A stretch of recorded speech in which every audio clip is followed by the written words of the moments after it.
Hello everybody, this is Jeffrey GT7 and welcome to the episode. I'd like to wish everybody a very blessed Thanksgiving. Hopefully you guys will have a great day today with spending time with family and eating turkey, and also getting ready for tomorrow for Black Friday shopping if you do that, or what will be soon occur next week would be Cyber Monday for your shopping deals. But for today's episode, it's going to be a request build using the Tomosa Pantera with the engine swap. So this is actually quite a very smooth and interesting swap package. I've done this car in the past, both at Le Mans and at Tokyo Expressway 600, and surprisingly for this car to be made back in the 70s with this engine package is actually pretty decent. So let's go ahead and start the episode. In order to find this car, you can find this car at the used car dealership. Now this is a couple days old, so I'm not too sure if it is currently still there or not. Hopefully it is. Here are the stats if you're curious on what this car can do without anything on the car. And as you can see, the grand total cost is going to be right around 166,000 credits. The first thing we're going to do here is going to go ahead and add in the wide body kit, and you can just tell it just makes the car so much better. It kind of reminds me like an old pro class car from the 70s. That's what it basically does. You can see the fender flares really do pop once you add that wide body. We're going to go ahead and add the engine swap to this car. It's going to be the Coyote 5-liter Mustang engine swap. It's going to cost you about 122,155 credits. And if you actually are collector level 50, which is that hot pick number right where it says daily workout, you have the chance and ability to buy swaps in the game, which I can do right here. Now, if you do not have collector level 50 yet unlocked in the game, you can just simply go to your garage and just simply look for your parts collection and see if you have this engine. And if you do, which hopefully you do, you'll see this a taskbar that will be lit up. It'll have the word compatible on the top right on that particular taskbar, and another thing you can see if that taskbar is a little bit slightly different color than the rest of the group in that list. That will let you know that you have the engine swap. You click on it, say yes, and you just accept it. So here's the parts that the delivery does take.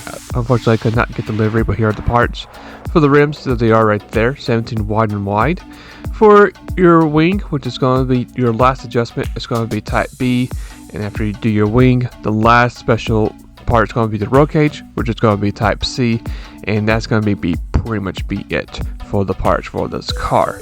Unfortunately, I could not look up delivery, but hopefully that'll help you out. Here is the tuning list for this car. If you want to go ahead and just pause the episode, I would say the only thing to pretty much worry about is going to be your suspension, the racing hard tires, the differential, and your downforce. Those are the main things to worry about. Also, the transmission, I would recommend you just keep at 290 kilometers because this car is going to be flying in this race. Here's the other part of the list. As you can see, you pretty much want to go ahead and get almost everything that you can get at the tuning shop. I did not get the high lift camshaft or the titanium connecting rods and pistons, so you pretty much get almost everything in the tuning shop, which is great for this car. And trust me, once you get all these parts for this car, it's going to be a real rocket ship. So what we're going to do for this race is we're going to actually be racing in Fuel Map 3. And the reason why we're going to do that is because this car, despite having a lot of horsepower, is going to burn quite a good bit of fuel, and you're going to be averaging about, give or take, 2 laps for the fuel itself. Now, even though this car is of course from the 70s, as you can see with the suspension and with racing hard tires, this car is not the best when it comes to handling or turning. However, to make this upward, once you get to the main straightaway or a straightaway, doesn't matter where on the track, you can just see the car, it just pulls really strong. We're already in 180s and we're not even done yet. We're going to be well over 200 miles per hour once we get through the straightaway. So handling may not be the best, but when it comes to speed, it really makes up for it. And another thing to add too is, of course, you're in a 1970 car, and the brakes are not going to be the best either, so you have to also brake a little bit earlier as well.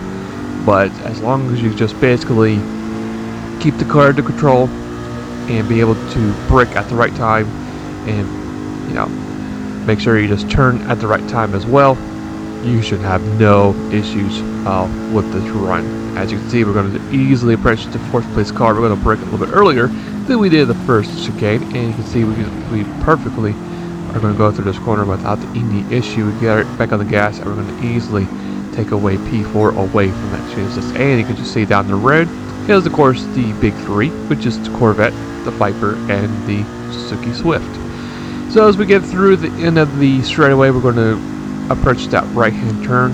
Very heavy braking point. We're going to go ahead and brake a little bit earlier than what the game designed us to do, just because our car is that old, old car.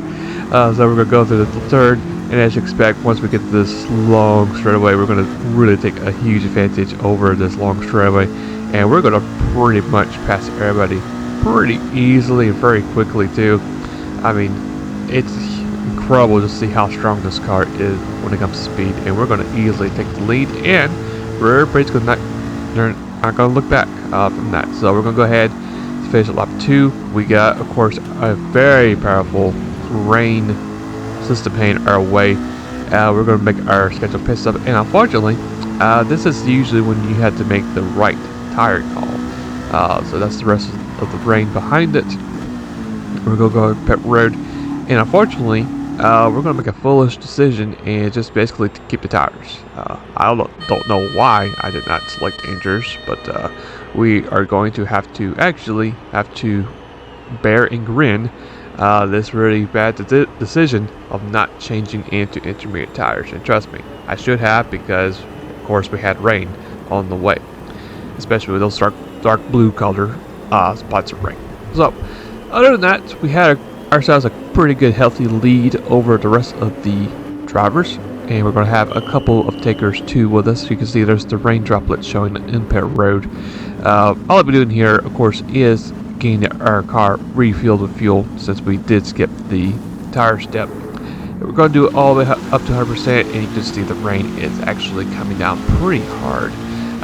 So yeah, not changing to intermediate tires was in fact the bad call to make in this race. But other than that, as of right now, we still do have a little bit of control with this car, and we were able to actually catch up with the Viper and actually took the lead away from it. But yeah, it was quite a struggle. As you can see, lap 4 and 3, of course, very slow laps. The track did finally begin to dry up a little bit later in the race, and we actually was able to get back our lead. We really badly made a bad entry into pit road. Luckily for us, we did not get any damage, and then for this last pit stop, all I'll be doing here is going to be refueling the car. As you can see, the rest of everybody else did in fact select enters in that cycle, but thankfully for us, we were losing time. But when the track did begin to dry up, we were gaining back time from losing earlier, simply because we did not change intermediate tires. So yeah, it was quite a rough stint overall trying to survive with the slick tires, but we did it. It was quite something. So we're going to do like the same thing we did before. Go ahead and get ourselves a refuel. This is going to be our last pit stop for the race. We got enough fuel to hold up 2 laps, and yeah, that's going to be our run at the Le Mans. So quite interesting and quite enduring, trying to endure with the rain, with the slick tire compound, but we managed to do it. As you can see, as we finish up the last lap, we are purple by a huge margin, so that goes to prove this car was the main fastest car on the track. The sun's out, the track is drying up, and the car just feels so great. So quite overall really good run with the Pantera at Le Mans. So if you do have this car engine combination, I would really recommend giving it a shot. Actually, surprisingly, it's pretty affordable. So if you actually think about it, it's around the price of a Group 4 race car, or maybe a little bit more with the upgrades. But yeah, quite interesting, affordable too. So as we get that race done, that's going to be it. We did hit a 401 overall total time, which actually is pretty quick around this track. As you can also see, the gap between ourselves and the rest of the other drivers was pretty huge. Got ourselves that clean race bonus, and that's going to be it for the episode. So here's a quick preview of the episode. It's going to be using the Celica GT4 rally race car. I put up a post what car you guys want to see next, and you guys voted for this car, and this car is going to be a Tokyo 600 build. So can't wait to revisit this car and see what it can do at the track. So hopefully you guys enjoyed today's episode with the Pantera. Hopefully that build will be out at Le Mans when it comes to farming.